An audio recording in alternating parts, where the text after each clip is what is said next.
Hello everyone, welcome to our channel study Sarathi. इस channel पे हमने क्लास 10th की सिविक सीरीज शुरू की थी।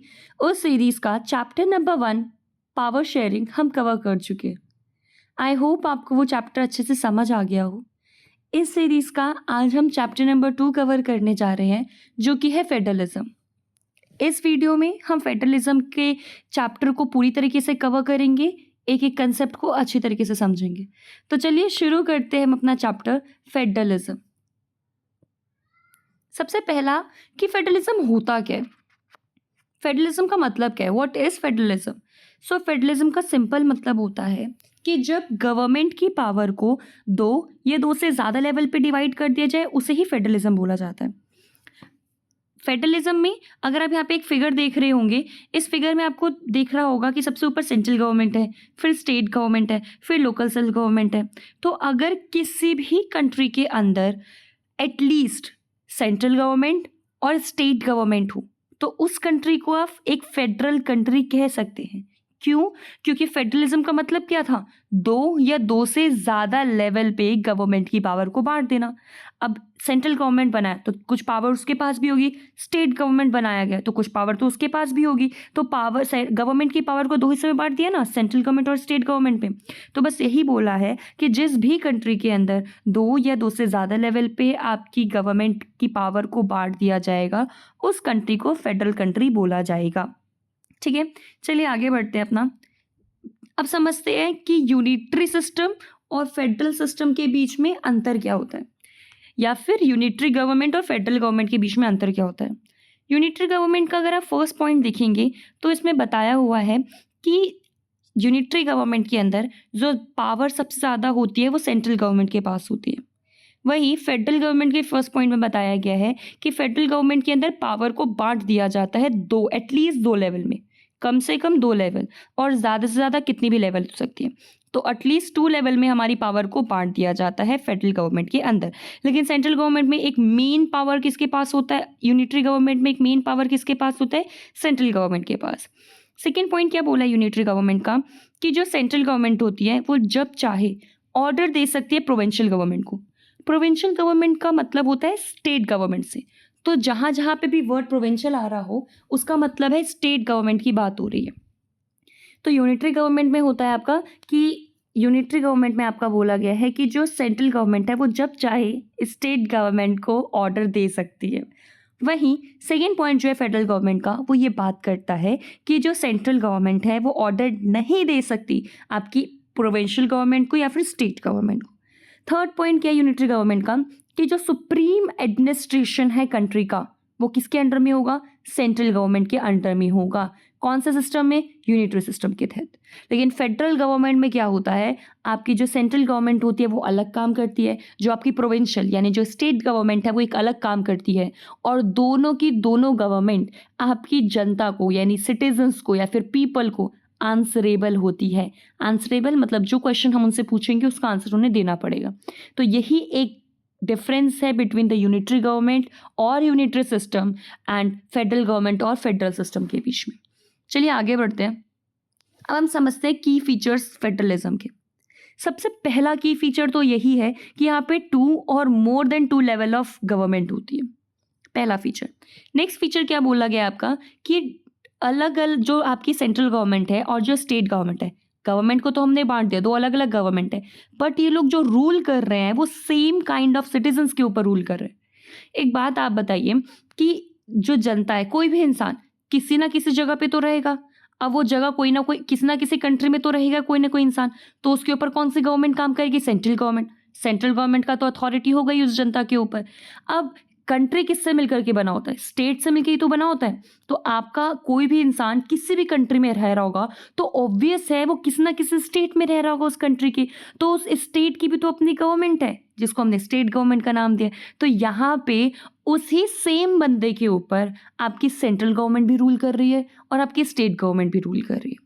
तो यहाँ पे सेकेंड फीचर में क्या बोला गया है कि different level of government rule the same citizen. जो डिफरेंट लेवल ऑफ गवर्नमेंट है, जो सेंट्रल गवर्नमेंट और जो स्टेट गवर्नमेंट है, वो सेम सिटीजन्स के ऊपर रूल कर रही है, but they have their judiciary in terms of legislation, taxation, administration. दोनों टाइप की गवर्नमेंट सेम ही जनता के ऊपर रूल कर रही है, बट रूल करने का तरीका दोनों का थोड़ा अलग होगा यहाँ पे। थर्ड पॉइंट में क्या बोला गया है कि जो हमारी गवर्नमेंट है, चाहे वो सेंट्रल गवर्नमेंट हो, चाहे वो आपकी स्टेट गवर्नमेंट हो, दोनों का काम करने का अपना एक दायरा है। इस दायरे को इंग्लिश में जुरिस्डिक्शन बोला गया है। दोनों ही गवर्नमेंट का अपना एक एरिया है, अपना एक जुरिस्डिक्शन है, जिस एरिया या फिर जिस जुरिस्डिक्शन के अंदर बैठ करके वो काम कर सकते हैं। फॉर एग्जाम्पल, हमने बोला कि सेंट्रल गवर्नमेंट सिर्फ और सिर्फ टैक्स का, सिर्फ और सिर्फ डिफेंस का मामला और सिर्फ आपका जो कंट्री, ऑल ओवर कंट्री में जो जीएसटी टाइप टैक्स जो लगे, ऐसे टैक्स जो कि ऑल ओवर कंट्री में लगे, उन्हीं के रिगार्डिंग आपके कानून वगैरह बना सकती है। अब उसके पास प्रोविजन आया कानून बनाने के लिए कि यहाँ पे कुछ चोरी चकारी को लेकर के कोई कानून बनाना है, तो क्या इस केस में सेंट्रल गवर्नमेंट अगर कानून बना पाएगी? बिल्कुल भी नहीं। क्यों? क्योंकि सेंट्रल गवर्नमेंट का एरिया कितना बड़ा था, या तो वो पूरी कंट्री के लिए टैक्स का कानून बना सकती है, या फिर वो पूरी कंट्री के लिए आपका डिफेंस के रिलेटेड मामला बना सकती है। हमने यही जुरिस्डिक्शन में डालता, उसका एरिया सिर्फ इतना ही बड़ा था, अभी हमने बात की थी। और इसके पास मामला कौन सा आ गया? चोरी चकारी को लेकर के कानून बनाने का मामला आ गया यहाँ पे। तो इस केस में सेंट्रल गवर्नमेंट नहीं बना सकती आपका कानून उस चीज़ के ऊपर। तो वही बोला गया कि हर एक गवर्नमेंट का अपना एक दायरा होता है काम करने का, जुरिस्डिक्शन होता है, एक एरिया होता है जिसके अंडर रहते हुए ही गवर्नमेंट काम कर सकती है। उस एरिया के बाहर जाके काम नहीं कर सकती। सेंट्रल गवर्नमेंट का अपना एक अलग जुरिस्डिक्शन है, स्टेट गवर्नमेंट का अपना एक अलग जुरिस्डिक्शन है। ये जुरिस्डिक्शन आपकी सेंट्रल लिस्ट यानी यूनियन लिस्ट, स्टेट लिस्ट और कॉन्टिनेंट लिस्ट में देखी जाती है, जिसकी हम चैप्टर के आगे डिस्कस करेंगे। फोर्थ पॉइंट जो है आपके, या फिर फोर्थ फीचर जो है फेडरलिज्म का, वो क्या है कि जो सेंट्रल गवर्नमेंट है वो कभी भी किसी भी टाइप का फंडामेंटल चेंज नहीं कर सकती हमारे कॉन्स्टिट्यूशन के अंदर। फंडामेंटल का मतलब होता है बेसिक। किसी भी टाइप का बेसिक चेंज नहीं कर सकती सेंट्रल गवर्नमेंट अकेले हमारे कॉन्स्टिट्यूशन के अंदर। स्पेशली अगर वो मुद्दा, अगर वो प्रोविजन आपके फेडरलिज्म से रिलेटेड होगा, तो सेंट्रल गवर्नमेंट अकेले, सिर्फ अकेले उस चीज़ को अमेंड नहीं कर सकती, उस चीज़ को वो चेंज नहीं कर सकती। आपका फिफ्थ फीचर क्या बोला गया है कि अगर कभी भी in case of a dispute between the central authority and the state authority, the higher court has the power to interrupt their respective power as per the constitution. अगर किसी भी टाइम आपकी सेंट्रल गवर्नमेंट और आपकी state government के बीच में लड़ाई हो जाती है, या फिर दोनों एक दूसरे के काम में घुस जाते हैं, सेंट्रल गवर्नमेंट स्टेट गवर्नमेंट के काम करिए, स्टेट गवर्नमेंट सेंट्रल गवर्नमेंट का काम करिए, तो लड़ाई हो जाएगी यहाँ पे दोनों के बीच में, दोनों गवर्नमेंट के बीच में। तो इस केस में इनकी लड़ाई सुलझाएगा कौन? तो हायर कोर्ट। हाईएस्ट कोर्ट का मतलब क्या है यहाँ पे? आपका आपका सुप्रीम कोर्ट और हाई कोर्ट से। तो जो हाईएस्ट कोर्ट है आपकी सुप्रीम कोर्ट और हाई कोर्ट, वो इनके मुद्दे को सुलझाएंगे। हाईएस्ट कोर्ट आपका बेसिकली सुप्रीम कोर्ट है यहाँ पे। नेक्स्ट आपका क्या बोला गया है? दोनों सेंट्रल और स्टेट अथॉरिटी जो है, इनके पास they find source of taxes to ensure financial autonomy for smooth functioning. अब सेंट्रल गवर्नमेंट और स्टेट गवर्नमेंट हम लोग के लिए काम कर रही है, जनता के लिए काम कर रही है, तो काम करने के लिए पैसे भी तो चाहिए। अब वो पैसे आएगा कहाँ से आपका? तो ये टैक्स लगाती है लोगों के ऊपर। सेंट्रल गवर्नमेंट का अपना एक अलग टैक्स होता है, स्टेट गवर्नमेंट का अपना एक अलग टैक्स होता है। जो टैक्स स्टेट टैक्स के अंदर आता है, स्टेट टैक्स जो होता है उसका सारा पैसा किसको जाता है? स्टेट गवर्नमेंट को। जो भी टैक्स सेंट्रल टैक्स कहलाते हैं, उन सभी का सारा पैसा किसको जाएगा? आपका सेंट्रल गवर्नमेंट को। ठीक है। एंड लास्ट आपका फीचर जो है फेडरलिज्म का, वो क्या बात करता है कि एक फेडरल सिस्टम जो होती है उसके दो ऑब्जेक्टिव होते हैं। पहला कि सेफगार्ड प्रोवाइड करना है, और दूसरा है पहला सेफगार्ड प्रोवाइड करना और प्रमोट करना है कंट्री की यूनिटी को, और दूसरा रीजनल डाइवर्सिटी। डाइवर्सिटी मतलब जो अलग अलग टाइप के लोग, डी से डाइवर्सिटी, डी से डिफरेंट, जो डिफरेंट टाइप के लोग हमारी कंट्री में रह रहे हैं उनको अकोमोडेट, उनको एक साथ लेकर के चल रहे हैं। तो फेडरलिज्म ये दो ऑब्जेक्टिव है। पहला सेफगार्ड को प्रमोट करना, यूनिटी को प्रमोट करना है कंट्री की, एंड सेकेंड जो अलग अलग टाइप के लोग रह रहे हैं उनको इकट्ठा लेकर के चल रहा है हमें। तो ये हमारे कुछ की फीचर्स हो गए फेडरलिज्म के। नेक्स्ट आपको ये एक की फीचर आपको ये भी बताया हुआ है कि अगर कोई कंट्री के अंदर फेडरलिज्म फॉलो किया जा रहा है तो वहाँ पे आपकी डुअल गवर्नमेंट होगी, यानी सेंट्रल गवर्नमेंट और स्टेट गवर्नमेंट तो होगी आपकी। यहाँ की जो जुडिशरी यानी जो कोर्ट होगी वो इंडिपेंडेंट होगी, किसी भी सरकार के अंडर में नहीं आएगी आपके यहाँ पे। थर्ड आपका बाई कैमरल लेजिस्लेचर होगा। बाई कैमरल मतलब दो, लेजिस्लेचर मतलब जहाँ पे बैठ करके आपके कानून वगैरह बनाए जाते हैं, तो बाई कैमरल लेजिस्लेचर होगा। जैसे कि आपका लोकसभा है, राज्यसभा है, दो लेजिस्लेचर्स हैं ना यहाँ पे, लोकसभा राज्यसभा, तो बस वही बोला गया है। रिटन कॉन्स्टिट्यूशन होगा, आपका कॉन्स्टिट्यूशन की सुप्रीमेसी होगी उस कंट्री में जिस कंट्री में फेडरलिज्म को फॉलो किया जा रहा होगा। और लास्टली डिवीजन ऑफ पावर होगा। पावर को डिवाइड कर दिया जाएगा गवर्नमेंट के बीच में। ये कुछ फीचर्स है फेडरलिज्म के। नेक्स्ट पढ़ते हैं टाइप्स ऑफ फेडरलिज्म। फेडरलिज्म को दो हिस्सों में बांटा हुआ है। पहला होता है आपका होल्डिंग टुगेदर फेडरेशन, दूसरा है आपका कमिंग टुगेदर फेडरेशन। होल्डिंग का मतलब क्या होता है? पकड़ के रखना। तो होल्डिंग टुगेदर फेडरेशन में क्या आता है? Small independent units come together to form a bigger unit. जब छोटे छोटे स्टेट्स मिल करके, छोटे छोटे यूनिट मिल करके एक बड़ा सा यूनिट बनाते हैं, उसे हम क्या बोलते हैं? Holding together. इसका एग्जाम्पल कौन सा है? इंडिया, स्पेन और बेल्जियम। वही कमिंग टुगेदर में क्या होता है आपका? Divide it's power among the constituent states. जितने भी स्टेट हैं आपके पास, उन सभी को पावर डिवाइड कर दो। ये आपका किस में होता है? Coming together. सारी कंट्री क्या कर रही है? अपनी पावर को, कमिंग मतलब होता है आसपास, एक सामने सामने आना, पास आना। तो बस यहाँ पे जितने भी स्टेट्स हैं वो पास आकर के आपका एक कंट्री के अंदर पावर को डिवाइड किया गया डिफरेंट डिफरेंट कॉन्स्टिट्यूएंट स्टेट्स के अंदर। तो होल्डिंग टुगेदर के अंदर पावर को पकड़ के रखा जाता है, कमिंग टुगेदर में जो स्टेट्स होते हैं वो आती रहती है। एक और चीज़ ये है आपकी होल्डिंग टुगेदर के अंदर कि कोई भी कंट्री अगर होल्डिंग टुगेदर के अंदर आती है, फॉर एग्जाम्पल इंडिया के अंदर किसी भी स्टेट के पास इतना राइट नहीं है कि वो स्टेट इंडिया को छोड़ करके कोई एक नई कंट्री बना ले। फॉर एग्जाम्पल अगर आज की डेट में हम बोलते हैं कि राजस्थान इंडिया का एक स्टेट है, तो राजस्थान के पास इतनी पावर नहीं है कि राजस्थान इंडिया से अलग होकर के एक नई कंट्री बना ले। क्यों? क्योंकि वो होल्डिंग टुगेदर फेडरेशन के अंदर आता है।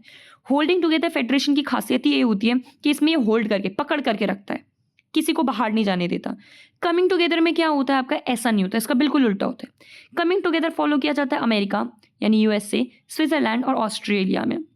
इसके अंदर क्या होता है? जब मन करे किसी भी स्टेट का कि उसे अलग होना है कंट्री से और एक इंडिपेंडेंट कंट्री बन जाना है, वो बन सकता है आपका। ठीक है, तो ये आपके टाइप्स ऑफ फेडरलिज्म है, एक होल्डिंग टुगेदर और दूसरा कमिंग टुगेदर। नेक्स्ट, ऐसी क्या चीज़ है जो इंडिया को फेडरल कंट्री बनाती है? तो ये जो वर्ड है ना फेडरलिज्म, ये पूरे कॉन्स्टिट्यूशन में कहीं पे भी नहीं लिखा हुआ है, कहीं पे भी मेंशन नहीं है। बट हमारी कंट्री के अंदर कुछ ऐसे प्रोविजंस को फॉलो किया जाता है जिसके तहत हम इंडिया को एक फेडरल कंट्री बोलते हैं। हालांकि फेडरलिज्म वर्ड कहीं लिखा नहीं है कॉन्स्टिट्यूशन में कि हमारी कंट्री फेडरल कंट्री है। ऐसा कोई वर्ड नहीं लिखा हुआ है, कोई वर्ड मेंशन नहीं है कॉन्स्टिट्यूशन में। बट इंडिया के अंदर जो प्रोविजंस, जो लॉज वगैरह बनाए गए हैं, वो इस तरीके से बनाए गए हैं जो कि दिखाता है कि इंडिया एक फेडरल कंट्री है। जैसे कि आपका इंडिया के अंदर 2 टायर ऑफ गवर्नमेंट बनाई गई थी, सेंट्रल गवर्नमेंट और स्टेट गवर्नमेंट। और हमने क्या पढ़ा था? फेडरलिज्म में होता ही तो है कि 2 या 2 से ज़्यादा लेवल की अंदर गवर्नमेंट की पावर को डिवाइड कर देते हैं। तो हमने 2 गवर्नमेंट तो बनाई थी, सेंट्रल गवर्नमेंट और स्टेट गवर्नमेंट। और कुछ समय बाद 1992 के अंदर हमने क्या किया? 3rd टायर यानी कि 3rd लेवल ऑफ गवर्नमेंट जो है उसको भी बना दिया, जिसका नाम क्या होगा आपका? लोकल सेल्फ गवर्नमेंट या फिर लोकल गवर्नमेंट। ठीक है, कब बना आपका? 1992 में प्रॉपर तरीके से बन करके तैयार हो गया था। थर्ड, इसमें फिर क्या बोला आगे कि जो मैटर होता है, the matter on which the central and the state government can make laws are classified into 3 list. किसी भी मैटर के ऊपर, किसी भी टॉपिक के ऊपर जो सेंट्रल गवर्नमेंट लॉज बनाती है और जो स्टेट गवर्नमेंट लॉज बनाती है, उसको हमने 3 लिस्ट में बांट दिया है। जितने भी मैटर के ऊपर सेंट्रल और स्टेट गवर्नमेंट लॉज बनाते हैं उसको हमने 3 लिस्ट के अंदर बांट दिया हुआ है। वो 3 लिस्ट कौन सी है आपकी? वो हमारी 3 लिस्ट कौन सी है? सेंट्रल लिस्ट या फिर यूनियन लिस्ट। थर्ड आपका क्या होगा? State list. और सेकंड आपका स्टेट लिस्ट होगा और थर्ड क्या होगा आपका? Concurrent list. तो 3 लिस्ट है, first union list, second state list और थर्ड आपका कॉन्करेंट लिस्ट। यूनियन लिस्ट में कौन सी चीज़ें आती हैं? यूनियन लिस्ट में ऐसी चीज़ें आती है जिसके ऊपर सिर्फ और सिर्फ आपकी केंद्र सरकार यानी सेंट्रल गवर्नमेंट ही कानून बना सकती है और कोई दूसरे टाइप की गवर्नमेंट कानून बना ही नहीं सकती। जैसे कि डिफेंस पूरी कंट्री के रिगार्डिंग मामला है, इसके ऊपर सिर्फ और सिर्फ सेंट्रल गवर्नमेंट ही कानून बना सकती है। सेकेंड आता है स्टेट लिस्ट। स्टेट लिस्ट के अंदर वो मैटर आता है जो कि एक स्टेट को प्रभावित करते हैं, एक स्टेट को अफेक्ट करते हैं। जैसे कि पुलिस, एग्रीकल्चर, एक स्टेट को प्रभावित करने वाले मामले हैं, तो इसके ऊपर कानून भी कौन बनाएगा? State government. थर्ड टाइप का आपका है कॉन्करेंट लिस्ट। कॉन्करेंट लिस्ट में कौन बनाता है कानून? स्टेट गवर्नमेंट और सेंट्रल गवर्नमेंट दोनों मिल करके इसमें कानून बनाते हैं। जैसे कि एजुकेशन, दोनों मिल करके सेंट्रल गवर्नमेंट भी एजुकेशन के ऊपर लॉज बना सकते हैं, स्टेट गवर्नमेंट भी लॉज बना सकती है आपकी। इसके बाद हमारे यहाँ पे 3 लेवल में हमने अपनी गवर्नमेंट को बांट के रखा हुआ है, जिसके बारे में बार बार बात कर रहे हैं। सबसे पहली लेवल ऑफ गवर्नमेंट को हम क्या बोलते हैं? यूनियन गवर्नमेंट या फिर सेंट्रल गवर्नमेंट। सेकेंड लेवल को हम क्या बोलते हैं? State government. थर्ड लेवल को हम क्या बोलते हैं? Local government. अब इस लोकल गवर्नमेंट को भी ना दो हिस्सों में बांटा हुआ है, एक है आपकी पंचायत और एक है आपकी म्यूनसिपैलिटी। म्यूनसिपैलिटी को आप नगर पालिका के नाम से भी जानते हैं यहाँ पे। तो म्यूनसिपैलिटी और पंचायत आपको लोकल गवर्नमेंट के अंदर आते हैं ये दोनों। पंचायत के अंदर भी बहुत सारे हिस्से आते हैं और म्यूनसिपैलिटी के अंदर भी और कुछ डिविजन्स किए हुए हैं। इसके बारे में हम चैप्टर के आगे बात करेंगे। अच्छा, जो 3 लिस्ट के बारे में हम बात कर रहे थे ना, वो 3 लिस्ट आपको इस पेज पे दिखाई दे रहा होगा। यूनियन लिस्ट, स्टेट लिस्ट और कॉन्करेंट लिस्ट। यूनियन लिस्ट ऐसे सब्जेक्ट्स आते हैं यूनियन लिस्ट के तहत जो कि पूरे नेशनल इंपॉर्टेंस के होते हैं, मतलब ऐसे मामले जो कि पूरे देश को इम्पैक्ट करें। इसके ऊपर कानून कौन बनाता है? सिर्फ और सिर्फ यूनियन गवर्नमेंट या फिर सेंट्रल गवर्नमेंट कानून बना सकते हैं। कौन कौन से मामले यूनियन लिस्ट में आते हैं? Defence, banking, currency, foreign affairs और communication. State list, state list के अंदर ऐसे सब्जेक्ट्स आते हैं जो कि स्टेट के लिए बहुत ज़्यादा इंपॉर्टेंट होते हैं, एक स्टेट को बहुत ज़्यादा अफेक्ट करते हैं। स्टेट लिस्ट के अंदर जो चीज़ें आती हैं उसके ऊपर लॉज कौन बनाता है? सिर्फ और सिर्फ स्टेट गवर्नमेंट। कुछ एग्जाम्पल्स देख लीजिए यहाँ पे, जैसे कि police, trade, commerce, agriculture and irrigation. Thirdly आपका कौन सा लिस्ट है? Concurrent list. इसमें ऐसे सब्जेक्ट्स आते हैं जो कि एक स्टेट को भी प्रभावित करते हैं और एक सेंटर को भी प्रभावित करते हैं। स्टेट को भी इम्पैक्ट करते हैं और सेंटर को भी इम्पैक्ट करते हैं। इसमें कौन बनाता है कानून? सेंटर और स्टेट दोनों मिल करके कानून बनाते हैं, जैसे कि education, forest, trade union, marriage, adoption and succession. Next, in 3 list के अंदर हमने अपनी सारी चीज़ों को डाल दिया है, लेकिन हमारा जब कॉन्स्टिट्यूशन बना था उस समय तो हमारे पास 3 लिस्ट थी, बिल्कुल। लेकिन आज के टाइम पे ऐसे कई सारे सब्जेक्ट्स निकल करके आए हैं हमारे सामने जो कि इन 3 लिस्ट में कहीं पे भी फिट नहीं होते। For example cyber crime. अगर हम साइबर क्राइम के बारे में बात करें तो साइबर क्राइम ना तो हमारा यूनियन लिस्ट के अंदर आता है, ना तो हमारा स्टेट लिस्ट के अंदर आता है और ना ही हमारा कॉन्करेंट लिस्ट के अंदर आता है। तो जो भी मैटर्स या जो भी सब्जेक्ट या फिर जो भी टॉपिक आपका ना ही यूनियन लिस्ट में है, ना ही स्टेट लिस्ट में है, ना ही सेंट्रल लिस्ट में है, उसको हमने कहाँ पे डाला हुआ है? रेसिडुअरी सब्जेक्ट्स के अंदर डाला हुआ है। रेसिडुअरी सब्जेक्ट्स का मतलब क्या होता है? जो इन तीनों लिस्ट में नहीं आता वो कहाँ पे आएगा? रेसिडुअरी सब्जेक्ट्स में आएगा। और इस रेसिडुअरी सब्जेक्ट के ऊपर कानून कौन बनाता है? आपका सेंट्रल गवर्नमेंट। सेंट्रल गवर्नमेंट के पास पूरा राइट है रेसिडुअरी सब्जेक्ट्स के ऊपर कानून बनाने का यहाँ पे। इसके अलावा हमारी कंट्री के अंदर होल्डिंग टुगेदर फेडरेशन को फॉलो किया जाता है और होल्डिंग टुगेदर की खासियत ये है कि यहाँ पे पावर को अनइक्वल तरीके से डिवाइड किया हुआ है। आपने देखा होगा, आपको याद होगा कि न्यूज़ में बहुत चलता था आपका जम्मू कश्मीर का मुद्दा। जम्मू कश्मीर के ऊपर आर्टिकल 371 लागू था, सॉरी आर्टिकल 370 लागू था आपका, 370 और 35A। आर्टिकल 370 और 35A आपके जम्मू कश्मीर के ऊपर लागू था, जिसके तहत जम्मू कश्मीर को एक स्पेशल स्टेटस दिया गया था। इंडिया के बाकी राज्य को एक अलग तरीके से ट्रीट किया जाता था और जम्मू कश्मीर को एक अलग तरीके से ट्रीट किया जाता था। जम्मू कश्मीर का अपना एक अलग फ्लैग बन गया था, पूरे कंट्री का अपना एक अलग फ्लैग, जम्मू कश्मीर का अलग फ्लैग, पूरे कंट्री का अपना एक अलग कॉन्स्टिट्यूशन, जम्मू कश्मीर का अलग कॉन्स्टिट्यूशन। पूरी कंट्री के अंदर कानून लागू होंगे, लेकिन जम्मू कश्मीर में तब तक लागू नहीं होंगे कानून जब तक वहाँ की गवर्नमेंट हाँ नहीं बोल देती। तो यहाँ पे जम्मू कश्मीर को एक स्पेशल ट्रीटमेंट मिल रहा था आपका। ऐसे ही आपके इंडिया में और भी कई सारे स्टेट्स हैं जिनको स्पेशल ट्रीटमेंट मिलता है, जैसे कि असम, नागालैंड, मिजोरम, अरुणाचल प्रदेश और जितने भी नॉर्थ ईस्टर्न स्टेट हैं या फिर जितने भी हिमालयन स्टेट्स हैं, उन सभी को एक स्पेशल पावर दिया गया है अंडर आर्टिकल 371। तो याद रखिएगा, आर्टिकल 371 के तहत किन किन स्टेट को स्पेशल पावर मिला है? असम, नागालैंड, मिजोरम, अरुणाचल प्रदेश, इनको स्पेशल पावर मिला है। अब इनको स्पेशल स्टेटस या फिर स्पेशल पावर दिया क्यों जाता है? मेन रीज़न होता है कि इन जगहों पे हमें डेवलपमेंट को करना है, डेवलपमेंट तेज़ी से करना है, इसलिए हम इस जगह को स्पेशल पावर दे देते हैं और यहाँ के कल्चर को, यहाँ के रिलीजन को हमें सेफ गार्ड बचा करके रखना है, इसलिए हम इनको स्पेशल ट्रीटमेंट या फिर स्पेशल पावर दे देते हैं इन स्टेट्स को।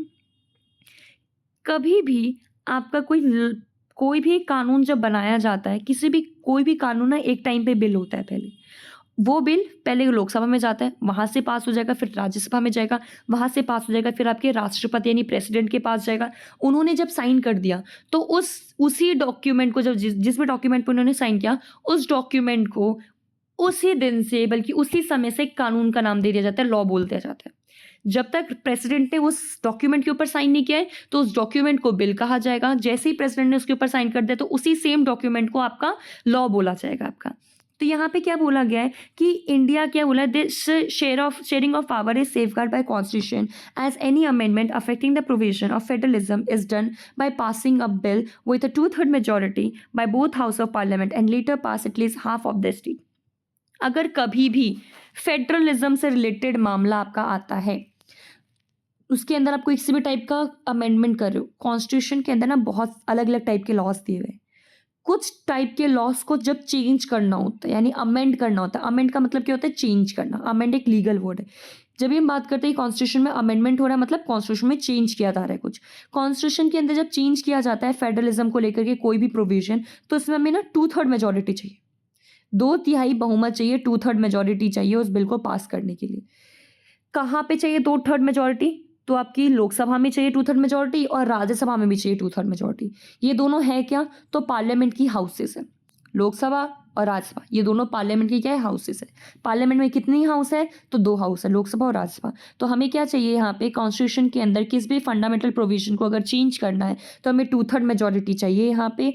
और इसके साथ ही साथ एटलीस्ट उस समय जितनी भी स्टेट्स होंगे इंडिया में प्रेजेंट, उसके आधे स्टेट्स हमारी फेवर में होनी चाहिए कि हाँ हम इस चेंज को मानते हैं, वो ये बोलने वाले होने चाहिए। तब जा करके आपका कोई भी लॉ बिल जो है वो लॉ बनेगा आपका। और अगर कभी भी स्टेट गवर्नमेंट और आपका सेंट्रल गवर्नमेंट के बीच में लड़ाई हो जाती है तो सुलझाएगा कौन मुद्दे को? हायर जुडिशरी यानी हाई कोर्ट और सुप्रीम कोर्ट, ये आपके सुलझाएंगे यहाँ पे। तो यही बोला गया इसमें। आगे अगर आप देखेंगे इस मैप को तो आपको ये मैप 1947 का दिखाया जा रहा है, जिस समय आपका इंडिया आज़ाद हुआ था। तो इंडिया के मैप को अगर आप आज देखोगे, 1947 का मैप देखोगे और आज देखोगे तो बहुत सारे चेंजेस आपको देखने को मिलेंगे, जैसे मद्रास, मैसूर, आपका ये राजपुताना इलाका, ये बहुत सारे इलाके ऐसे सेंट्रल प्रोविंसेस आपके, ये बहुत सारे इलाके जो पहले हुआ करते थे बट आज नहीं है। यूनाइटेड प्रोविंस आज के टाइम का यूपी कहलाता है। तो 1947 का मैप आपको यहाँ पे दिखाया हुआ है। आगे अगर हम बात करें तो अब टॉपिक आता है how federalism is practice. Federalism समझ लिया होता क्या है, लेकिन फेडरलिज्म को प्रैक्टिस कैसे कराया जाए। किसी कंट्री के अंदर अगर फेडरलिज्म बहुत अच्छी तरीके से चल रहा है तो वो किस चीज़ के ऊपर डिपेंड करता है, फेडरलिज्म किस कंट्री का कितना बेस्ट है, किस चीज़ के ऊपर डिपेंड करता है। तो किस कंट्री का फेडरलिज्म कितना सक्सेसफुल है वो सिर्फ आपके कॉन्स्टिट्यूशनल प्रोविजन के ऊपर नहीं, but by respecting diversity and willingness to live together, this has evolved over the period with various incidents that happen in a country. किसी भी कंट्री के अंदर आप किसी भी कंट्री का फेडरलिज्म अच्छा है या नहीं है, सक्सेसफुल है या नहीं, डिपेंड करता है आपकी कॉन्स्टिट्यूशन प्रोविजन पे। लेकिन इससे कहीं ज़्यादा डिपेंड करता है आपका उस कंट्री की डाइवर्सिटी, यानी डिफरेंट टाइप के जो लोग वहाँ पे रह रहे हैं, क्या वो लोग एक साथ रहना चाहते हैं। Diversity and willingness to live together, क्या वो डिफरेंट टाइप के लोग एक साथ रहना चाहते हैं। अगर हाँ रहना चाहते हैं तो आपकी कंट्री का जो फेडरलिज्म होगा वो बेस्ट होगा। अगर नहीं तो आपका कंट्री का फेडरलिज्म कहीं ना कहीं आपका फेल करता दिखाई दे रहा होगा। तो किसी भी कंट्री का फेडरलिज्म सिर्फ और सिर्फ कॉन्स्टिट्यूशन प्रोविजन के ऊपर डिपेंड नहीं करता, वो डिपेंड करता है कि उस कंट्री के अंदर जो डाइवर्सिटी रह रही है, जो लोग अलग अलग टाइप के लोग रह रहे हैं, क्या वो उस चीज़ को एक्सेप्ट करते हैं, क्या वो अलग अलग टाइप के लोगों के साथ रह सकते हैं, हाँ या ना। अगर रह सकते हैं तो बिल्कुल उस कंट्री का फेडरलिज्म अच्छा माना जाएगा, और जो नहीं तो हाँ उस कंट्री का फेडरलिज्म फेल करेगा। अब कितना आप अच्छी तरीके से रह सकते हो, कितना नहीं रह सकते हो, टाइम टू टाइम इवॉल्व होता रहता है आपका। नेक्स्ट लिंग्विस्टिक स्टेट्स के बारे में बात करेंगे। इंडिया 1947 में जब आज़ाद हुआ था तो एक बहुत भारी डिमांड आई थी इंडियन गवर्नमेंट के सामने। डिमांड क्या थी? रीऑर्गेनाइजेशन ऑफ स्टेट का पुनर्गठन करना है, यानी स्टेट्स को दोबारा से बनाना है। किस बेसिस पे? लैंग्वेज के बेसिस पे। स्पेशली ये मांग कहाँ से उठी थी आपकी? सदर्न पार्ट, यानी जो इंडिया का नीचे वाला इलाका है, साउथ इंडिया जो है, वहाँ से बहुत ज़्यादा डिमांड लोगों ने उठानी शुरू कर दी थी 1947 में कि हमें दोबारा से राज्यों को बनाना है, दोबारा से स्टेट्स को हमें बनाना है। और किस बेसिस पे स्टेट्स बनेंगे? इस बारी लैंग्वेज के बेसिस पे।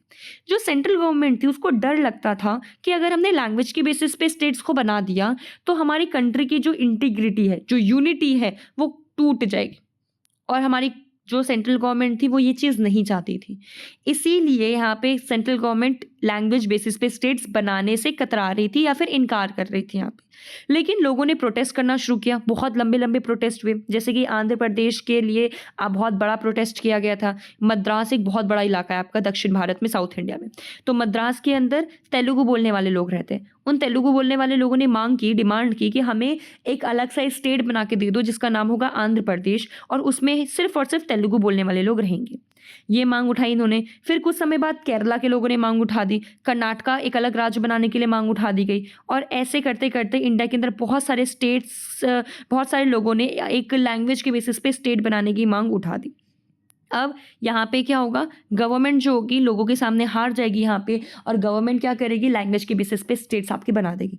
गवर्नमेंट को डर था कि लैंग्वेज के बेसिस पे अगर स्टेट बन गए तो इंडिया टूट जाएगा, बिखर जाएगा आपका। लेकिन हुआ बिल्कुल इसका उल्टा। जैसे ही गवर्नमेंट ने लैंग्वेज के बेसिस पे स्टेट बनाए तो लोगों के अंदर एक यूनिटी, लोगों के अंदर की जो यूनिटी थी, इंटीग्रिटी थी, वो बढ़ गई। जो अभी तक टूटने का डर था वो पूरी तरीके से खत्म हो गया था लैंग्वेज के बेसिस पे स्टेट बनाने के बाद। नेक्स्ट आता है आपका लैंग्वेज पॉलिसी।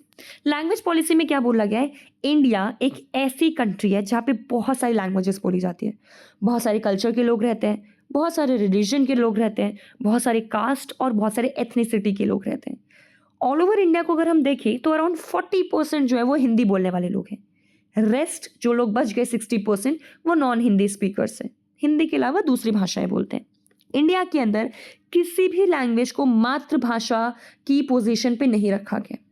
हम बोलते हैं ना हमारी मदर टंग है हिंदी, नहीं, हमारी कोई मदर टंग नहीं है, हमारी कोई मातृभाषा नहीं है। हमारे कॉन्स्टिट्यूशन के अंदर लिखा हुआ है, the constitution prescribes the use of Hindi and English by the central government for official purpose, and state governments में यूज हिंदी और इंग्लिश और any other local language for their official business. हमारे कॉन्स्टिट्यूशन में ये क्लियरली लिखा है कि सेंट्रल गवर्नमेंट का कोई भी काम होगा उसमें 2 लैंग्वेज यूज़ की जाएगी, आइदर हिंदी और इंग्लिश, इन लैंग्वेज को यूज़ किया जाएगा। वहीं एक स्टेट गवर्नमेंट के अंडर अगर कोई काम होगा तो उसके अंदर या तो हिंदी लैंग्वेज यूज़ करेंगे या फिर इंग्लिश लैंग्वेज, या फिर उस स्टेट की जो लैंग्वेज है, मान लीजिए गुजरात है तो गुजरात की लैंग्वेज या गुजराती लैंग्वेज को यूज़ किया जाएगा आपकी ऑफिशियल डॉक्यूमेंट्स बनवाने के लिए। तो अगर पूरी कंट्री के अंदर एक ऑफिशियल लैंग्वेज कौन सी होगी, हिंदी इंग्लिश, और एक स्टेट के अंदर ऑफिशियल लैंग्वेज हम किसको मानेंगे, आपका हिंदी इंग्लिश और वहाँ की रीजनल लैंग्वेज जो होगी उसको। Critics thought that this step favoured the English elite. जो आपके क्रिटिक्स थे, क्रिटिक्स मतलब जो लोग बुरा भला बोलता है, जो लोग आलोचना करते हैं, बुरा भला बोलने वाले लोग को क्रिटिक्स बोला जाता है। जो लोग बुरे भले बोलने वाले लोग थे सरकार को, उनका ये मानना था कि ये जो स्टेप लिया है गवर्नमेंट ने कि किसी भी भाषा को मातृभाषा नहीं बनाई है, ये किसको फेवर कर रहा है, इंग्लिश एलाइट। एलाइट मतलब थोड़े अमीर घराने के लोग, थोड़े अमीर टाइप के लोग। तो इंग्लिश एलाइट जो थे उनको ये सपोर्ट करता है गवर्नमेंट का, ये जो कॉन्स्टिट्यूशन बनाया गया है, उस कॉन्स्टिट्यूशन में जो प्रोविजन डाला गया है, ये किसको सपोर्ट कर रहा है, किसको फेवर कर रहा है, इंग्लिश एलाइट को। ठीक है, but it was done so that non Hindu speakers don't feel excluded.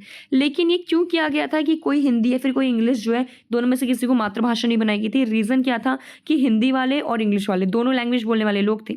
अगर आप इंडिया को देखोगे तो इंडिया के नॉर्थ इंडिया में आपका हिंदी बोलने वाले लोग आपको ज़्यादा मिलेंगे, वहीं साउथ इंडिया में आपको इंग्लिश बोलने वाले लोग ज़्यादा मिलेंगे। तो अगर हिंदी को आपकी मातृभाषा बना दी जाती तो इंग्लिश बोलने वाले लोग यहाँ पे प्रोटेस्ट करते कि इंग्लिश को क्यों नहीं बनाई। इंग्लिश को अगर मातृभाषा बना दी जाती तो हिंदी बोलने वाले लोग प्रोटेस्ट करते। इसीलिए हमारे कॉन्स्टिट्यूएंट असेंबली के लोगों ने क्या किया, प्रॉब्लम ही खत्म कर दी। कैसे, तो हिंदी इंग्लिश दोनों को इन्होंने ऑफिशियल लैंग्वेज की तरह रखा, मातृभाषा कोई भी नहीं है हमारे यहाँ पे। ठीक है, however the government of India promote the use of Hindi but does not mean N imposition. हमारी सरकार जो है वो हिंदी को बोलने के लिए हमें बहुत ज़्यादा मोटिवेट करती है, हमें बहुत ज़्यादा प्रमोट करते हैं कि हम हिंदी बोले ज़्यादा से ज़्यादा। इसका मतलब ये नहीं है कि सरकार हम पे हिंदी थोप रही है, ये हमारे ऊपर है कि हम हिंदी बोले या ना बोले। बस सरकार बोलती है कि आप हिंदी बोले, क्यों, क्योंकि आप भारत के नागरिक हैं, हिंदी बोलिए आप यहाँ पे। बाकी जिम्मेदारी हमारी है, मर्जी हमारी है, हमें हिंदी बोलना है, इंग्लिश बोलना है या फिर कोई दूसरे लैंग्वेज बोलना है। तो सरकार हमारे ऊपर कोई थोपा थोपी नहीं करती। इम्पोजिशन मतलब होता है थोपना, किसी प्रकार से हमारे ऊपर हिंदी नहीं थोपती है। नेक्स्ट इसमें क्या बोला गया है हमारे पास, हमारी गवर्नमेंट, हमारे यहाँ पे हमारे जो जितनी भी लैंग्वेजेस हैं, इसको हमने कॉन्स्टिट्यूशन की कौन से शेड्यूल में रखा गया, 8th शेड्यूल। इंडिया के अंदर टोटल कितनी लैंग्वेजेस हैं? तो आपकी 22 लैंग्वेजेस को रखा गया है। यहाँ पे 21 लिखा हुआ है, गलत है, इसको 22 कर लीजिएगा। आप लोग सही कर लीजिएगा, इसको 22 कर लीजिएगा। इंडिया के अंदर कितनी लैंग्वेजेस को रिकॉग्नाइज किया गया? 22 लैंग्वेजेस को। ये 22 लैंग्वेजेस कहाँ पे लिखी हुई है? तो हमारे कॉन्स्टिट्यूशन के अंदर 8 शेड्यूल के अंदर इसको लिखा हुआ है। 8 शेड्यूल में जितनी भी लैंग्वेजेस लिखी गई हैं उसको, उन सभी लैंग्वेजेस को हम यूज़ कर सकते हैं अपने ऑफिशियल पर्पसेस के लिए। इसी के साथ इन फ्यूचर अगर हमें कोई लैंग्वेज इसमें और ऐड करनी है तो आप वो भी कर सकते हो। कैसे करोगे? तो अमेंडमेंट के थ्रू चेंज करो कॉन्स्टिट्यूशन के अंदर और आप वो भी कर सकते हो। This is done to protect the interest of the non Hindi speaker of the country. ऐसा इसलिए किया गया ताकि जो नॉन हिंदी बोलने वाले लोग हैं, जो हिंदी नहीं बोलते, हिंदी के अलावा दूसरी लैंग्वेजेस बोलते हैं, उन लोगों के इंटरेस्ट को प्रोटेक्ट करने के लिए हमने इस प्रोविजन को रखा है यहाँ। Addition of languages in construction allow any candidate to attempt exam conducted by the central government in any of the 22 language listed in the constitution। हमारी कंट्री के अंदर जो 22 लैंग्वेजेस लिखी हुई हैं हमारे 8 शेड्यूल में, उस 22 लैंग्वेज में से जिस लैंग्वेज में आपको कोई भी एग्जाम देना है, अटेम्प्ट किसी भी कैंडिडेट को कोई भी कॉम्पिटिटिव एग्जाम देना हो, उस 22 की 22 में से किसी भी लैंग्वेज में वो एग्जाम दे सकता है। ऐसा नहीं है कि उसे हिंदी लैंग्वेज में एग्जाम देना पड़ेगा, ऐसा नहीं है कि सिर्फ इंग्लिश लैंग्वेज में एग्जाम देना पड़ेगा। वो गुजराती लैंग्वेज में एग्जाम देना चाहता है तो उसमें भी दे सकता है एग्जाम। ठीक है, इसके अलावा अब हम पढ़ेंगे सेंट्रल स्टेट के रिलेशनशिप को। तो देखिए सेंट्रल स्टेट के रिलेशनशिप में क्या बोला गया है? सबसे पहला, federalism can also be strengthen by restructuring central state relationship. अगर हमें फेडरलिज्म को मजबूत बनाना है तो अगर हमने स्टेट और सेंटर के रिलेशन को मजबूत बना दे तो फेडरलिज्म ऑटोमेटिकली आपका मजबूत बन जाएगा। Although the constitution provide for share of power between the center and the state, but in reality it depend how political parties follow this arrangement। हमारे कॉन्स्टिट्यूशन में तो लिखा हुआ है कि सेंट्रल गवर्नमेंट और स्टेट गवर्नमेंट की पावर डिवाइड हो जाएगी, लेकिन रियलिटी में डिपेंड किसके ऊपर करता है आपका, कि जितने भी पॉलिटिकल पार्टीज हैं वो पावर को किस तरीके से शेयर करती हैं, कितने लेवल पे शेयर करते हैं। जितना ज़्यादा शेयर होगा पावर का उतना ज़्यादा आपका फेडरलिज्म को अच्छी तरीके से प्रैक्टिस किया जाएगा। तो फेडरलिज्म को प्रैक्टिस, अगर फेडरलिज्म को आपको पावरफुल बनाना है, स्ट्रेंथन बनाना है, तो आपको सेंटर और स्टेट के रिलेशन को अच्छा करना पड़ेगा यहाँ पे। ठीक है, और अगर आपको यहाँ पे फेडरलिज्म के अंदर पावर शेयरिंग अच्छी करनी है तो ये किसके ऊपर डिपेंड होता है? रियलिटी में पॉलिटिकल पार्टीज के ऊपर। सेकेंड पॉइंट क्या बोला है? For a long time after independence same rule party at the centre and the state level, this made state government a subsidiary unit of the central government and hence ये state government did not exercise the autonomous power. अब central government में मान लीजिए BJP की सरकार है और state government में भी आपकी मान लीजिए बीजेपी की सरकार है, तो यहाँ पे कहीं ना कहीं स्टेट गवर्नमेंट सेंट्रल गवर्नमेंट के अंडर रहेगी? बिल्कुल रहेगी। क्यों रहेगी यहाँ पे? क्योंकि दोनों जगह किसकी सरकार है? एक ही पार्टी की सरकार है, बीजेपी। अगर मान लीजिए सेंटर में बीजेपी होती है लेकिन स्टेट में आपकी कांग्रेस होती है, तो इस केस में जो सेंट्रल आपकी जो स्टेट गवर्नमेंट है वो सेंट्रल गवर्नमेंट के अंडर में नहीं रहती। फिर जो आपका सेम पार्टी जब रहती है ना, तो कहीं ना कहीं स्टेट गवर्नमेंट सेंट्रल गवर्नमेंट के थोड़ा अंडर रहती ज़रूर है। क्यों? क्योंकि पार्टी सेम है, दोनों के इंटरेस्ट सेम है, तो दोनों को एक जैसा ही काम यहाँ पे करना है पूरे देश भर में, पूरे राज्य भर में यहाँ पे। तो क्या होता है, जो स्टेट गवर्नमेंट होते हैं वो सेंट्रल गवर्नमेंट के नीचे काम करना शुरू कर देते हैं। लेकिन अगर सेंटर और स्टेट दोनों जगह पार्टियां अलग अलग है, कहीं पे बीजेपी है कहीं पे कांग्रेस है, तो इस केस में क्या होगा? दोनों के उसमें लड़ाई भी अच्छी खासी होगी यहाँ पे पावर को लेकर के, और दोनों जो होंगे कोई किसी के ऊपर नहीं होगा, दोनों के अपने अलग अलग काम होंगे, कोई किसी के अंडर में नहीं आएगा आपका यहाँ पे। इसके बाद थर्ड पॉइंट क्या बोला गया है? After 1990s when the rise of the regional level politics. 1990s के बाद इंडिया के अंदर जब रीजनल लेवल की, स्टेट लेवल की जब पॉलिटिक्स आपकी होनी शुरू हो गई थी, तो हमने देखा बहुत सारे स्टेट लेवल की पार्टी आई। आपने देखा होगा बहुत सारी पार्टी, जैसे बीएसपी हो गए, टीएमसी हो गई, जो कोलकाता के अंदर आप जो वेस्ट बंगाल में जो ममता बनर्जी की पार्टी है टीएमसी, ये पार्टियां जो आपकी रीजनल लेवल पार्टी हैं, ये अपने स्टेट के अंदर जब इलेक्शन होते हैं उनमें खड़ी होती हैं। तो 1990s के अंदर आपका क्या है, बहुत सारी ऐसी गवर्नमेंट्स स्टेट लेवल की या फिर रीजनल लेवल की गवर्नमेंट निकल करके आई, जिसकी वजह से स्टेट लेवल पे कंपटीशन जो था इलेक्शन के टाइम पे बहुत ज़्यादा अच्छा हो गया, अच्छी खासी कंपटीशन हो गया। यहाँ पे अब मुश्किल हो गया कि सेंट्रल और स्टेट में एक जैसी गवर्नमेंट लाना मुश्किल हो गया। यहाँ पे कई बार सेंट्रल गवर्नमेंट में बीजेपी आ गई तो स्टेट गवर्नमेंट में कोई और का पार्टी आ जाएगी। और जब स्टेट गवर्नमेंट और सेंट्रल गवर्नमेंट में अलग अलग पार्टियां होंगी तो ऑब्वियसली लड़ाई होने के चांसेस ज़्यादा होंगे। क्यों? क्योंकि स्टेट गवर्नमेंट बोलेगी कि मैं ज़्यादा अच्छी हूँ, सेंट्रल गवर्नमेंट को नीचा दिखाने की कोशिश करेगी। सेम सेंट्रल गवर्नमेंट भी ये करेगा कि सेंट्रल गवर्नमेंट अपने आप को अच्छा बताने की कोशिश करेगा और जो स्टेट गवर्नमेंट उसको थोड़ा सा नीचा दिखाने की कोशिश करेगा। यहाँ पे आपका अगर कभी भी स्टेट गवर्नमेंट और सेंट्रल गवर्नमेंट के बीच में लड़ाई हो जाती है तो लड़ाई सुलझाता कौन है? ऑब्वियसली आपका डिलाई सुलझाने वाला कौन होगा? सुप्रीम कोर्ट होगा यहाँ पे, ठीक है। सुप्रीम कोर्ट क्या बोलता है? This conflict was later resolve by the supreme court by preventing the central government monopoly. जो लड़ाई होता है जब भी सेंट्रल गवर्नमेंट और स्टेट गवर्नमेंट के बीच में पावर को लेकर के, तो लड़ाई को सुलझाता है सुप्रीम कोर्ट और वो बोलता है कि सेंट्रल गवर्नमेंट की मोनोपोली नहीं है। मोनोपोली का मतलब किसी एक इंसान का शासन, सिर्फ सेंट्रल गवर्नमेंट का तो शासन है नहीं, यहाँ पे दो गवर्नमेंट है। फेडरलिज्म को हम फॉलो करते हैं इंडिया के अंदर, तो सेंट्रल गवर्नमेंट और स्टेट गवर्नमेंट दोनों के पास अपनी पावर है, दोनों अपनी अपनी पावर को यूज करो। ये कौन बोलता है? Supreme court. लास्ट आपका क्या बोला गया है? With the rise in regional political parties there was came trend of coalition government. जैसे जैसे आपकी रीजनल पार्टीज आई, यहाँ पे कोलिशन गवर्नमेंट का कंसेप्ट ना बहुत ज्यादा आ गया, ट्रेंडिंग पे हो गया कोलिशन गवर्नमेंट। कई बारी ना एक सिंगल पार्टी को जब आपका मेजॉरिटी के साथ वोट नहीं मिलता, तो वो पार्टी क्या करती है? आपकी छोटी छोटी पार्टियों को अपने साथ ले आती है, ग्रुप बना लेती है, उसी को बोलते हैं कोलिशन गवर्नमेंट। कोलिशन गवर्नमेंट क्या होता है? जब दो या दो से ज्यादा पार्टियां मिल जाती हैं तो उसे हम बोलते हैं कोलिशन गवर्नमेंट, ठीक है। जब दो या दो से ज्यादा पार्टियां जो है वो मिल करके जब उन्होंने सरकार बनाई हो तो उसे हम बोलते हैं कोलिशन गवर्नमेंट। हिंदी में बोल दो गठबंधन सरकार। तो गठबंधन सरकार आपके यहाँ पे बनती है। As no single party could win the majority in the state assembly and even the central legislature, considered the need for each other, political parties started having mutual respect. This mutual respect strengthened the federalism in India. आपके यहाँ पे क्या, India के अंदर coalition government का trend बहुत ज़्यादा देखने को मिला है आपका 1990s के बाद यहाँ पे, और कई बार ये ट्रेंड जो है स्टेट लेवल पे देखने को मिला है, कई बार आपको सेंट्रल लेवल पे देखने को मिला हुआ है। तो जब हमारी कंट्री के अंदर स्टेट और सेंटर एक दूसरे की रिस्पेक्ट करेंगे तब हमारी कंट्री की फेडरलिज्म जो होगी वो क्या होगी? स्ट्रेंथन होगी। नेक्स्ट आपका टॉपिक है जो कि है डिसेंट्रलाइजेशन इन इंडिया। डिसेंट्रलाइजेशन का मतलब होता है पावर को बांट देना, लोअर से लोअर लेवल पे पावर को देना। Decentralisation refer to taking away some power of the central the state government and transfer them to the local government. Decentralisation का मतलब होता है सेंट्रल गवर्नमेंट और स्टेट गवर्नमेंट की कुछ कुछ पावर को लेकर के एक थर्ड टाइप की गवर्नमेंट को पावर दे देना, जिसका नाम होगा लोकल गवर्नमेंट। सेंट्रल गवर्नमेंट से थोड़ी पावर ली, स्टेट गवर्नमेंट से थोड़ी पावर ली, और किसको जाकर के दे दिया हमने? लोकल गवर्नमेंट को। इसको बोलता है डिसेंट्रलाइजेशन। मेन आइडिया क्या होता है डिसेंट्रलाइजेशन का यहाँ पे? कि जो लोकल लेवल के इश्यूज है वो लोकल गवर्नमेंट को सुलझा दे। डिसेंट्रलाइजेशन इंडिया में कैसे करके रखा हुआ है? तो एक नेशनल गवर्नमेंट है, उसकी पावर थोड़ी काट करके स्टेट गवर्नमेंट को दे दी। नेशनल गवर्नमेंट और स्टेट गवर्नमेंट दोनों की पावर काट करके हमने क्या बनाते हैं? लोकल गवर्नमेंट बना दिया। नेक्स्ट आता है आपका constitutional provision for the effective decentralisation. India के अंदर अच्छा एकदम इफेक्टिव एकदम पावरफुल डिसेंट्रलाइजेशन अगर हमको लेकर के आना है तो क्या क्या चीज़ें करनी पड़ेगी? तो सबसे पहला, कॉन्स्टिट्यूशन के अंदर रेगुलरली टाइम टू टाइम हमें चुनाव करवाने पड़ेंगे। Holding election regularly for local government bodies, हमें टाइम टू टाइम चुनाव करवाने पड़ेंगे, इलेक्शंस करवाने पड़ेंगे, तब जाकर के हमारी कंट्री की जो लोकल गवर्नमेंट होगी वो ज़्यादा पावरफुल बन पाएगी, ठीक है।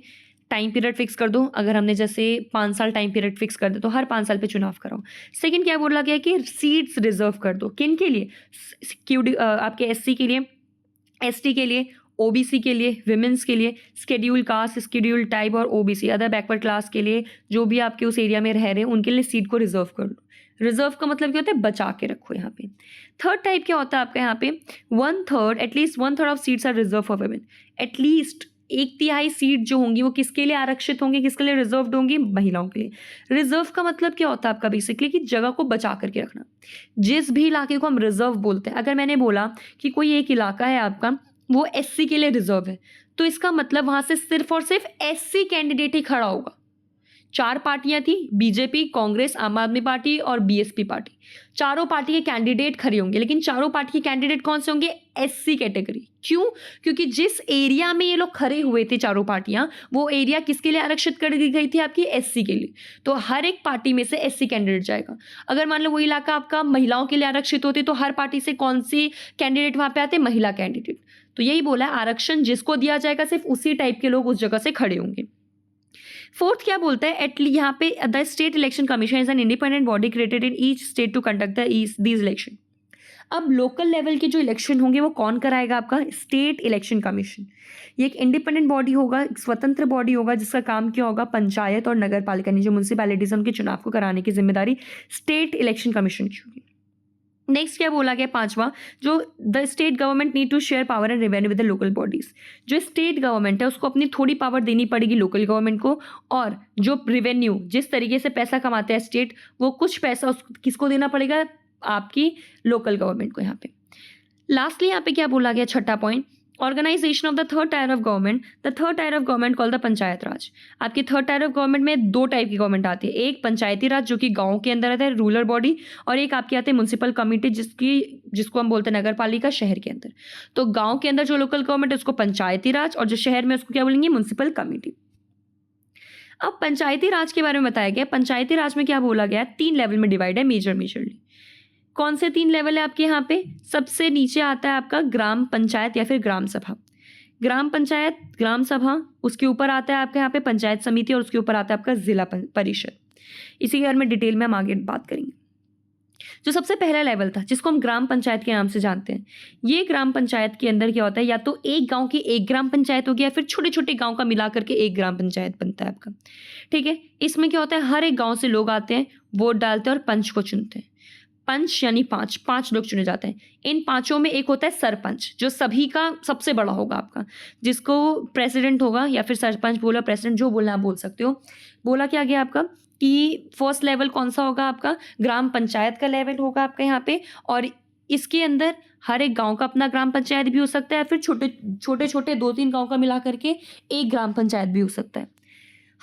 इसके अंदर एक गांव के अंदर कई सारे वार्ड आते हैं, वार्ड मेंबर्स होते हैं, कई सारे लोग होते हैं। वो लोग क्या करेंगे, पंच के लिए वोट डालेंगे। ग्राम पंचायत के अंदर क्या होगा, जितने भी लोग एक गांव के अंदर रह रहे हैं वो लोग जा करके वोट डालेंगे पंच के लिए। उन पंच में से एक बंदा प्रेसिडेंट बनेगा जिसको कि सरपंच बोलते हैं। इसके जो चुनाव होता है वो कैसे होता है, डायरेक्ट इलेक्शन होते हैं। जितने भी गाँव के लोग होंगे वो लोग डायरेक्टली जाएंगे, वोट डालेंगे सरपंच के लिए और पंच के लिए। ठीक है, इसी के साथ क्या बोला कि gram panchayat decision is the decision making body in the village which work under the supervision of the gram sabha. जो ग्राम पंचायत होती है वो एक गांव के अंदर काम करते हैं, गांव के सारे फैसले लेती है, किसके अंडर में रह करके, ग्राम सभा के अंडर में रह करके आपका। इसके बाद यहाँ पे क्या बोला गया है कि ग्राम सभा के अंदर कौन से लोग आते हैं, कौन से वोटर्स आते हैं, पंचायत के voter. Gram sabha comprise all the voters of the gram panchayat. Gram sabha के अंदर सभी ग्राम पंचायत के वोटर्स आते हैं। मतलब ग्राम पंचायत के अंदर किन लोगों ने वोट डाला था, गांव के लोगों ने, विलेज के लोगों ने, वो सभी गांव के लोग किस में आएंगे, आपकी ग्राम सभा में आएंगे। ग्राम सभा क्या होती है, मीटिंग होती है, जो कि साल भर में क्या होता है, ट्वाइस और थ्राइस होता है। मतलब साल भर में 2 या 3 बार आपकी ये ग्राम सभा की मीटिंग वगैरह बुलाई जाती है। इस मीटिंग में गांव के रिलेटेड सभी मुद्दे को देखा जाता है, बजट, पैसा आ रहा है गांव के पास से नहीं आ रहा, सारे मुद्दे, गांव से रिलेटेड मुद्दे को देखा जाता है। सेकेंड लेवल कौन सा है आपका यहाँ पे, पंचायत समिति बोले या पंचायत मंडल बोलो, इसको एक और नाम से, ये कौन से लेवल पे होता है, ब्लॉक लेवल पे। ठीक है, पहला वाला जो फर्स्ट लेवल था वो कौन से लेवल पे था, विलेज लेवल पे। ये दूसरा जो है आपका सेकंड लेवल, ये कौन से लेवल पे, पंचायत मंडल, ब्लॉक लेवल पे।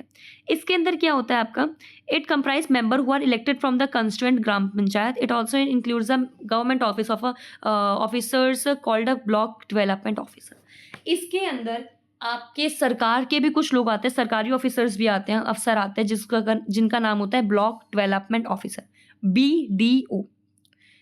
आपके सेकंड लेवल के अंदर, पंचायत मंडल के अंदर, फिर पंचायत समिति के अंदर आपका ब्लॉक डेवलपमेंट ऑफिसर, ये कौन से ऑफिसर्स होते हैं, गवर्नमेंट ऑफिसर्स आते हैं। थर्ड लेवल क्या बोला गया है, थर्ड जिसको कि डिस्ट्रिक्ट लेवल पे आता है, थर्ड लेवल जिसको जिला परिषद बोला गया। जिला परिषद के अंदर जो कौन से लोग आते हैं, जिला परिषद के अंदर मेंबर कौन से आते हैं, लोकसभा के मेंबर आते हैं, ये मेंबर्स आते हैं। इसी के साथ साथ यहाँ पे सरकार का भी अधिकारी आता है, गवर्नमेंट ऑफिशियल भी आता है, जिसको हम कलेक्टर के नाम से जानते हैं, फिर डिस्ट्रिक्ट मैजिस्ट्रेट के नाम से। तो हर एक जिला का अपना एक डिस्ट्रिक्ट मैजिस्ट्रेट हो गया, फिर बोले तो कलेक्टर होगा। डिस्ट्रिक्ट मैजिस्ट्रेट बोलो, कलेक्टर बोलो, बात एक ही है आपका। तो 3 लेवल आपने पढ़ लिया। पहला लेवल जो कि था आपका यहाँ पे आपका फर्स्ट लेवल आपने पढ़ा, सेकंड लेवल पढ़ा और थर्ड लेवल पढ़ा आपने यहाँ पे। पहले लेवल में आपने ग्राम सभा के बारे में पढ़ा, दूसरे लेवल में आपने यहाँ पे पढ़ा ब्लॉक, आपने सेकंड लेवल में आपने पढ़ा पंचायत मंडल के बारे में, और थर्ड लेवल में आपने पढ़ा जिला परिषद के बारे में। नेक्स्ट, जो शहर की लोकल गवर्नमेंट होते हैं उसके बारे में बात करेंगे, म्यूनसिपैलिटीज़ के बारे में। शहर के अंदर एक अलग टाइप की लोकल गवर्नमेंट चलती है, नाम है म्यूनसिपैलिटीज़ आपका यहाँ पे। इसके अंदर जितने भी एक शहर के अंदर लोग होंगे, जितने भी सिटी के अंदर, लार्ज सिटी के अंदर लोग होंगे, स्मॉल टाउन्स के अंदर लोग होंगे, बड़े छोटे शहरों में जो लोग होंगे, वो लोग वोट डालने के लिए जाएंगे डायरेक्टली। बंदा चुन करके आएगा, उस बंदे को क्या बोलेंगे, मेयर बोलेंगे। ठीक है, हर एक जगह का अपना मेयर होगा, हर एक इलाके का ना अपना एक मेयर होता है आपका। It also included the government official called the municipal executive officer और म्युनिसिपल कमिश्नर। जो बंदा चुन करके आएगा उसको मेयर बोलेंगे, और मेयर के साथ यहाँ पे एक और बंदा काम करता है, वो कौन सा होता है, गवर्नमेंट का ऑफिसर। उस गवर्नमेंट को ऑफिसर को किस नाम से जानते हैं, या तो म्युनिसिपल एग्जीक्यूटिव ऑफिसर बोलो या फिर आप म्युनिसिपल कमिश्नर भी बोल सकते हैं। तो म्यूनसिपैलिटीज़ के अंदर, म्यूनसिपैलिटीज़ कहाँ पे होती है, शहर की आपकी लोकल गवर्नमेंट है, इस शहर की लोकल गवर्नमेंट में जो लोग होते हैं वो लोग जाकर के वोट डालते हैं और किसको चुनते हैं, मेयर को चुनते हैं। मेयर काम करता है और मेयर के साथ साथ और कौन काम करता है, गवर्नमेंट के ऑफिसर काम करते हैं, जिनको किस नाम से जाना जाता है, म्यूनसिपल एग्जीक्यूटिव ऑफिसर या फिर म्यूनसिपल कमिश्नर। तो चलिए इसी के साथ हमारा चैप्टर यहाँ पे एंड होता है, एंड आई होप आपको चैप्टर अच्छी तरीके से समझ आ गया हो। And please do like, share and subscribe and comment to our channel. Thank you.